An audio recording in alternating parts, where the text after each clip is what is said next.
You can even become the nominee, and you can have the election stolen from you. How can you win with Russian interference, though? That's the real what I'm thing. scared about in 2020. But rightly. Because I think he's an illegitimate president that didn't really win. So how do you fight against that in 2020? You are absolutely right. He is an illegitimate president in my mind. Would you be my vice presidential candidate? Folks, look, I absolutely agree. Trump didn't actually win the election in 2016. He lost the election, and he was put in office because the Russians interfered. Trump knows he's an illegitimate president. The president-elect, although legally elected, is not legitimate. I don't see this president-elect as a legitimate president. You said you believe that Russia's interference altered the outcome of the election. I do. We have a president who, if in fact it is proven, has been assisted by the Russians and may in fact not be a legitimate president. The one thing that Trump is fearful of when it comes to his being president is that finally we will see how illegitimate his victory actually was. I have an objection. I object to the 15 votes from the state of North Carolina. I object because people are horrified. He's an illegitimate president. Do you believe Trump is a legitimate president? What I believe is that there's no question that the outcome of this election was affected by the Russian interference. There absolutely is a cloud of illegitimacy. So that legitimacy is in question, yes. So that was a very tainted election. And in that sense, it's illegitimate. Why do you think the president is going to such great lengths to essentially prove that he beat you? Because he knows he didn't. He knows he's an illegitimate president. Stolen emails, stolen election. Welcome to the world of unprecedented Trump. So do you believe President Trump is an illegitimate president? Based on what I just said, which I can't retract. The Russian attempt to have the election, and frankly, the FBI is weighing in on the election, I think makes his election illegitimate. There was a widespread understanding that this election was not on the level. We still don't know what really happened, Isaac. I mean, there's just a lot that I think will be revealed, history will discover. But you don't win by 3 million votes and have all this other shenanigan stuff going on and not come away with an idea like, whoa, something's not right here. The outcome of the election was affected by their interference. And now we need to know, to what degree, if any, the Trump campaign was actually in collusion with Russia. He knows he's an illegitimate president. So of course he's obsessed with me. And I believe that it's a guilty conscience. We actually won the last presidential election, folks. They stole the last presidential election. And Al Gore won that election. I think he won it anyway. Actually, I think I carried Florida. Bush versus Gore. A court took away a presidency. If all the votes were counted in Florida, that Al Gore would be president today and George Bush would be back in office. I come from Florida, where you and others participated in what I call the United States coup d'etat. There's no doubt in my mind that Al Gore was elected president. I rise to object to the fraudulent 25 Florida electoral votes. I must object because of the overwhelming evidence of official misconduct, deliberate fraud, and an attempt to suppress voter turnout. It is signed by myself on behalf of my diverse constituents and the millions of Americans who have been disenfranchised by Florida's inaccurate vote count. The Supreme Court, not the people of the United States, decided this election. Speaking to a Democratic group in Chicago Tuesday, he made it clear he thinks Al Gore was the winner. By the time it was over, our candidate had won the popular vote, and the only way they could win the election was to stop the voting in Florida. Catherine Harris, Jeb Bush, Jim Baker, and the Supreme Court hadn't tampered with the results, Al Gore would be president. The Supreme Court elected the president. 2004, yes. Al Gore won the state of Florida in 2000, although not the presidency. But the Supreme Court tampered? That's a large charge. The Supreme Court stopped the counting of the votes, and if they'd let the count go on, Al Gore would have got the necessary votes. The Supreme Court selected George W. Bush as the president. He was not elected. There is overwhelming evidence that George W. Bush did not win this election. What I observed as a voter, as a citizen of Illinois 4 years ago, were troubling evidence of the fact that not every vote was being counted. I don't think that George W. Bush won the election in 2000 against Al Gore because I think he probably lost Florida and also that nationwide. If you invite me back on this show in about 8 weeks, I think you're going to learn that Al Gore actually did get all the votes there. The court has been thwarting formation of the popular will, the most spectacular example being Bush versus Gore, where the majority, by a 5-4 vote, enjoined the counting of more than 100,000 ballots in Florida and essentially gave America its first court-appointed president. I think in 2000, everybody thought, well, he did win the election, Al Gore. After the election, when you stole the election, you came back here and said, get over it. No, we're not going to get over it. You know it, I know it, they know it.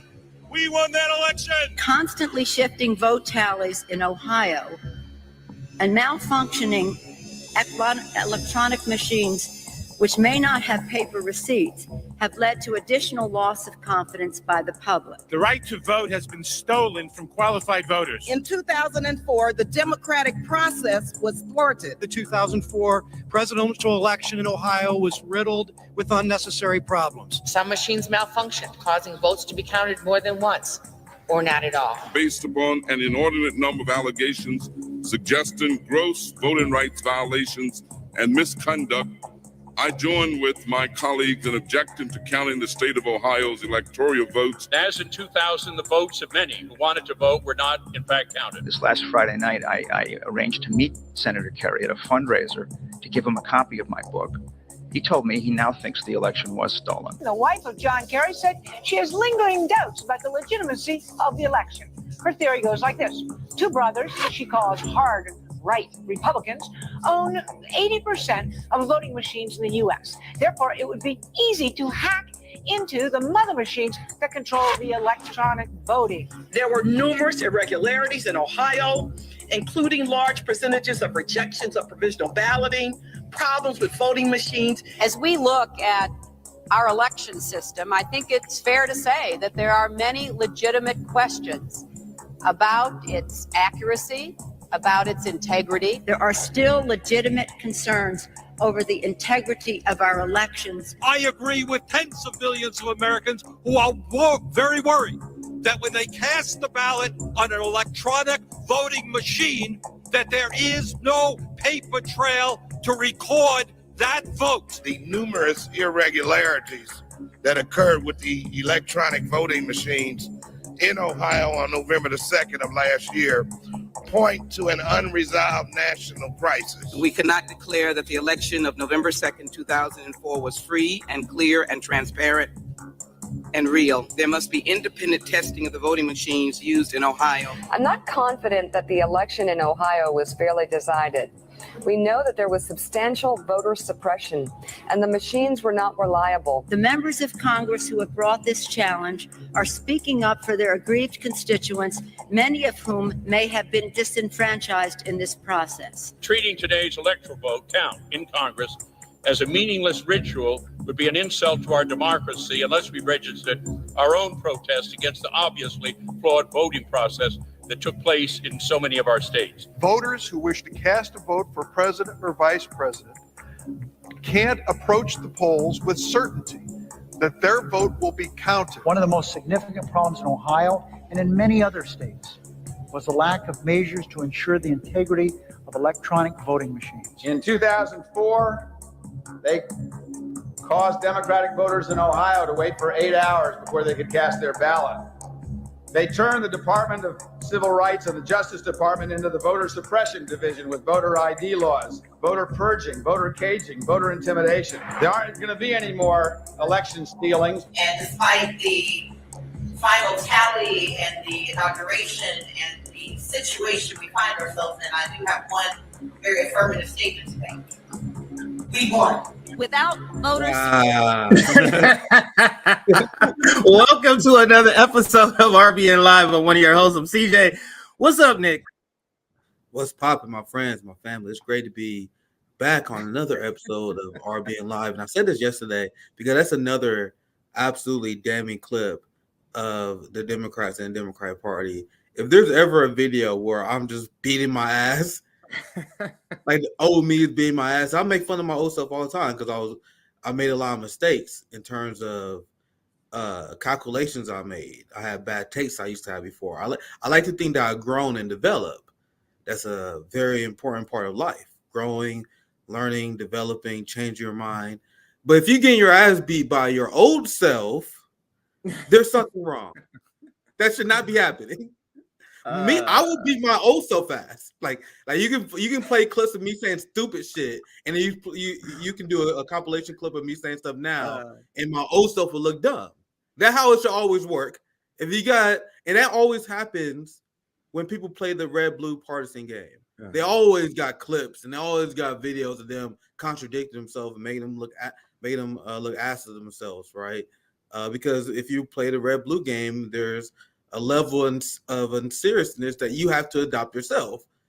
And everyone else who's not part of the blue MAGA hypnosis sees what you guys said before on previous elections. That's why, as someone who do not like Donald Trump and call him out for his corruption, I see the way you guys go after him and I roll my eyes.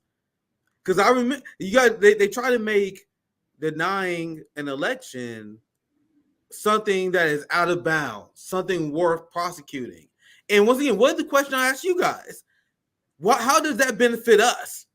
How would that benefit us? All that would benefit the establishment. They're liberals and fake progressives who are confused about RBN's takes over this, right? But how is it in our best interest to make questioning these elections that are 100% fraudulent after witnessing what happened to the Bernie Sanders campaign, seeing how local elections are so rigged and fraudulent? The Convo Cows, once again, my friend Pasta, done great reporting on this stuff. Criticizing elections in a corrupt capitalist government is our patriotic duty. Are you serious, fam?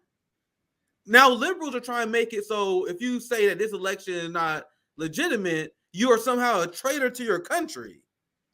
Do you guys see how that does not serve us, but that serves the establishment? Why would we give their completely illegitimate elections that much gravity where you can't question them? Remember, YouTube had to change, and thank God they reversed this, actually. They reversed this recently. But they had a rule where you can't even question the 2000 election for a bit. See, you guys. Luckily, we missed that. Luckily, we missed that guideline by we just not that interested in talking about that. We just didn't cover that subject, so it wasn't like we were purposely avoiding it. Even COVID, we wasn't necessarily purposely avoiding it, even though we knew what was going on. It was just we had so many other subjects to talk about. But this, to your point, and to a broader point, it's not. For me, it's not about whether Trump is a criminal. Let's get an understanding of the point of view from RBN while we have the takes that we have about Trump and any of the ruling class being prosecuted. What was I just? It's not about him being guilty or innocent. It's about the timing. It's about why now? It's like, do you think this 70-plus-year-old criminal who has been literally committing crimes for decades, all of a sudden, 14 months before the next election where he's the leading candidate, will likely beat Biden because there's no more pandemic? Now, all of a sudden, all of these things come out. So it's not at all guilt or innocence, because if it's about guilt or innocence, then every single person on Capitol Hill will be going to jail.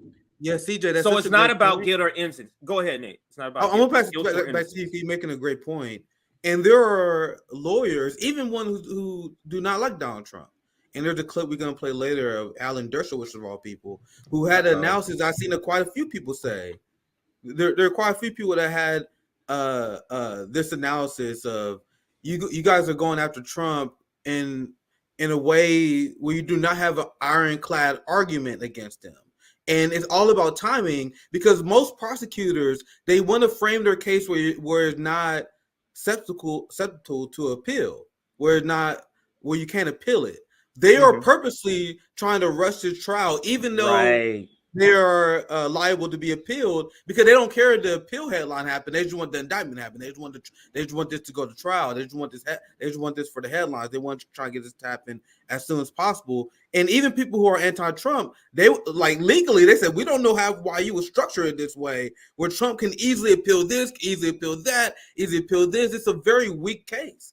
And another point that explains RBN's position, and because I'm gonna show you guys this unhinged clip from Van Jones, where he's just an open sellout. He loves our institutions. Liberals are the biggest defenders of our institutions now.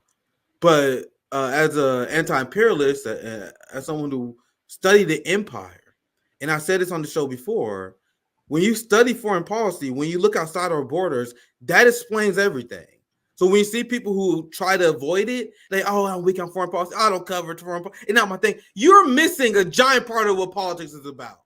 If you're not following if you do not follow foreign policy wars, the decision that the executive branch make, the relationship between the military-industrial complex and both parties, and how all these are bipartisan decisions, you may be how much politics are you actually covering? You may pay attention. You may be engaged in 10% serious politics. Maybe. That me being generous, you may be in 10% in serious shit if you don't have a geopolitical analysis of this. That's why we had the position we do. Because imagine if Venezuela was caught, Nicolas Maduro was caught going after his number one chief political rival that is favored to defeat him in the next election. Fam, when you understand foreign policy, you understand how much these people are being hypocrites. Because there was assassins that also worked with Jair Bolsonaro, people who was literally traitors to their country. These people worked and trained with the CIA, and it was part of the opposition who's more than happy to sell out their people to the West in order to destroy the Nicolas Maduro and socialist movement, correct? So they literally planned an assassination on Nicolas Maduro, fam. They tried to kill the president. So the response to that, as any rational country would do, they send the motherfuckers to prison because they tried to kill the president. So you want to know what the United States and what Bernie Sanders said? Because Bernie Sanders followed this line of thought. Nicolas Maduro is a tyrant because he jails his political opposition. You mean the people that try to kill him? So it's bad when Nicolas Maduro tells the people that try to kill him. But Donald Trump has been prosecuted by Democrats. But that rule of law, look how beautiful our system is. Look how stupid this is. And let's pay attention to the whole politics. If you pay attention to only 10%, you only pay attention to domestic shit. You know what I mean? You only doing Ben Shapiro videos and shit. If you only pay attention to domestic politics, this shit go over your head. But when you follow geopolitical politics like I do, you see the hypocrisy that comes from the West and how they apply their rules to other countries compared to how they act. It literally makes your blood boil. But CJ, I know you want to try to go ahead. I'm ranting. No, I'm just gonna add more my own story to that, to what you're saying, to piggyback up what you're saying. But let's focus in on the rule of law. This is all about the rule of law. What are you talking about? Baby. This is not political. What's up, JB? This is not political persecution. But listen, JB and Nick, you know, for the alleged rape case, do you know they extended the freaking? Oh yeah, I heard about these limitations had already ran out. They extended that. Is that normal rule of law, or is that going after your political prisoner? Another example. Do you know the other case where they got all this evidence? Not this one. I think was the one before this. Do you know they breached attorney-client privilege to get that evidence? What are we talking about here? So one, they breached attorney-client privilege. The other one, they actually went in and wrote a specific law just for that particular person to be able to bring charges against Trump. Now we want to act like this is not politically driven. Come on.